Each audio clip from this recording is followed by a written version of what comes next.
अस्सलामु अलैकुम रहमतुल्लाहि व बरकातुहू। अदलो इंसाफ मोहब्बत का सबक मांगा था। अदलो इंसाफ मोहब्बत का सबक मांगा था। हमने कब जख्मों पे अपने ही नमक मांगा था। तुमने वादों को कहा जुमला था, जुमला है बस एक जुमला। हमने खैरात नहीं मांगी थी, हक मांगा था। हमने खैरात नहीं मांगी थी, हक मांगा था। हजरात, ये पार्लियामेंट का जो इंतखाब मिंबरान का हो रहा है, ये किसी गली और नुक्कड़ की नाली और गटर साफ करने के लिए इंतखाबात नहीं हो रहे हैं, बल्कि मुल्क की गंदगी को साफ करने का इंतखाब है। ये चुनाव आपके बच्चों के बेहतर भविष्य के लिए, सुनहरे मुस्तकबिल के लिए यह चुनाव रिजल्ट लाने वाला है।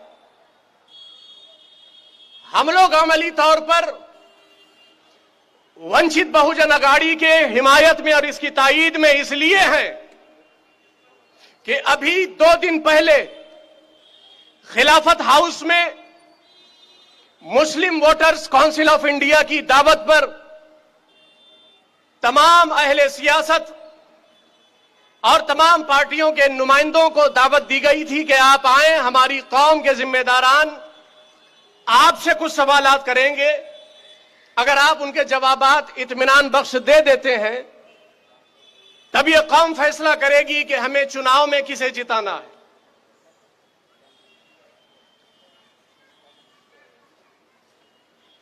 जनाब शरद पवार साहब ने नसीम सिद्दीकी साहब को अपना तर्जमान और अपना नुमाइंदा बना करके भेजा। जनाब एडवोकेट बाला साहेब प्रकाश अंबेडकर ने अपनी पार्टी की तरफ से पार्टी के महाराष्ट्र के तर्जमान आली जनाब फारूक अहमद साहब को भेजा और पार्टियों ने अपने प्रवक्ताओं को भेजने का वादा किया था, लेकिन शायद वो मुस्लिम मसाइल पर बात करने के लिए तैयार नहीं थे। किसी और पार्टी का कोई नुमाइंदा नहीं आया। जब वहां अवामी इजलास में, मुशावरती मीटिंग में ये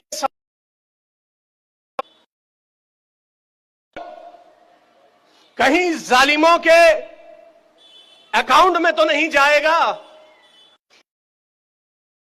कि हम आपको वोट देकर के जिताएं और कल जीतने के बाद आप फिरका परस्त पार्टियों के साथ इत्तेहाद नहीं करेंगे, समझौता नहीं करेंगे।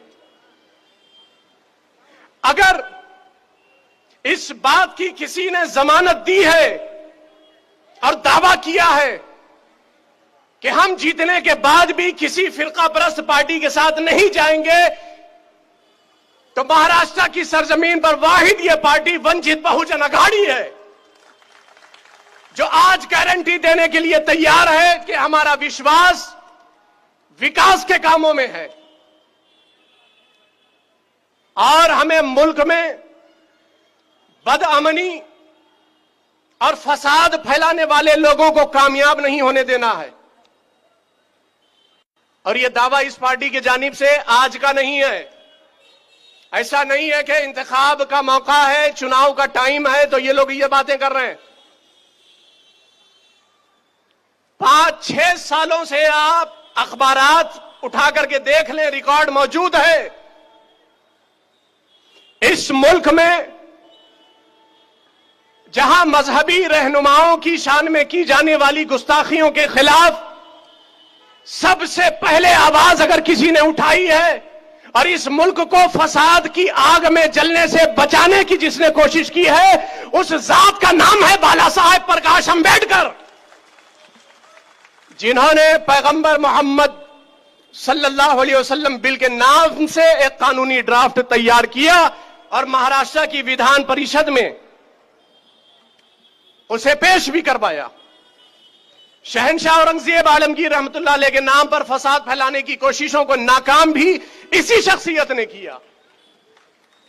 एनआरसी और सीएए के खिलाफ बड़ी पुख्तगी के साथ इन्होंने मुखालिफत की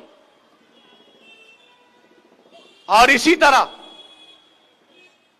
मस्जिद मदरसों को जब आतंकवाद का अड्डा करार दिया कुछ शरपसंदों ने, तो यही मुंबई प्रदेश के अध्यक्ष आली जनाब अबुल हसन खान साहब ने मीडिया के रूबरू यह बयान दिया था, जिसका रिकॉर्ड मौजूद है। इन्होंने कहा कि हम अपने मदारिस की इंक्वायरी के लिए तैयार हैं, इल्जाम गलत साबित हुआ तो इल्जाम लगाने वालों पर कार्रवाई होनी चाहिए। साउथ सेंट्रल मुंबई से पार्लिमानी उम्मीदवार आली जनाब अबुल हसन खान साहब, नॉर्थ सेंट्रल मुंबई से पार्लिमानी उम्मीदवार आली जनाब संतोष अंबुलगे साहब, ये दोनों कैंडिडेट इस वक्त स्टेज पर मौजूद हैं। हजरात, हम मुसलमानों से भी गुजारिश करेंगे कि आपको भी कदम से कदम मिलाना होगा।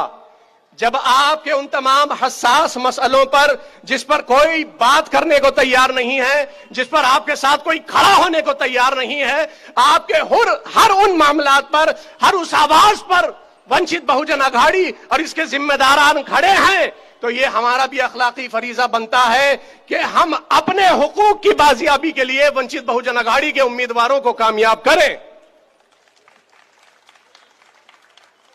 मुझे याद आता है जब काशीराम जी ने अलीगढ़ मुस्लिम यूनिवर्सिटी में एक मर्तबा अपना भाषण दिया था और जब कुछ वादे उन्होंने किए थे,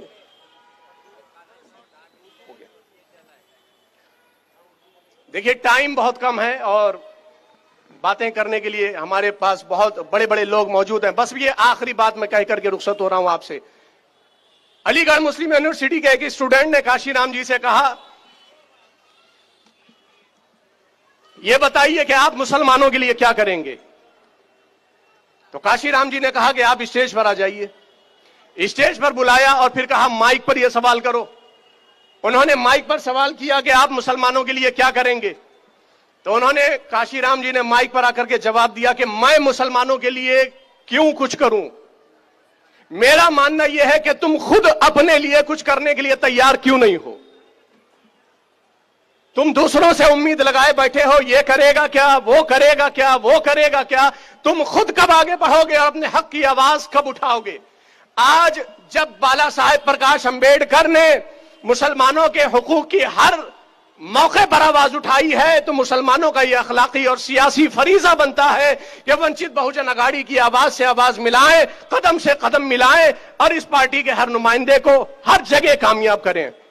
अस्सलाम वालेकुम।